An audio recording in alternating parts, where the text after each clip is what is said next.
Hello साथीभाइहरू, तपाईँहरूलाई हाम्रो मिनी ब्लगमा स्वागत छ।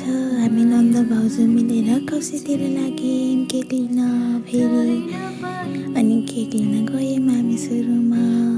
रेड वेलभेट थियो, पाइनएप्पल फ्लेभरको। अनि केक पनि लिगयौँ। हाम्रो केक यस्तो थियो। त्यसपछि म्याट गयौँ। म्याटमा अब सजेस लिने थियो, बफ लिगौँ कि चिकन लिगौँ भन्ने कन्फ्युज भएको थिएँ।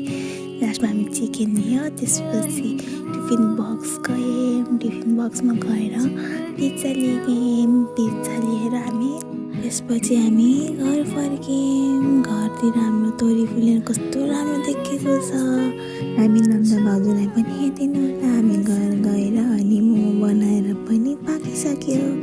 फेरि खान मन लाग्यो। अनि त्यसपछि दिदीको बर्थडे सेलिब्रेसन गऱ्यौँ। फेरि पनि दिदीलाई ह्याप्पी बर्थडे टु यु। सधैँ यसरी नै हाँसी खुसी भएको देख्न पाऊँ। तपाईँको हरेक सपना इच्छाहरू पुरा होस्। फेरि पनि दिदी तपाईँलाई ह्याप्पी बर्थडे टु यु। अनि हामीले दिदीको बर्थडे सेलिब्रेसन यसरी गऱ्यौँ। केक पनि काटेर खायौँ हामी सबैले। अनि हामी लास्टमा सबैसँगै फ्यामिली बसेर पार्टी गऱ्यौँ। तपाईँहरूले मेरो मिनी ब्लग हेरिदिनु भएकोमा धन्यवाद। धेरै माया।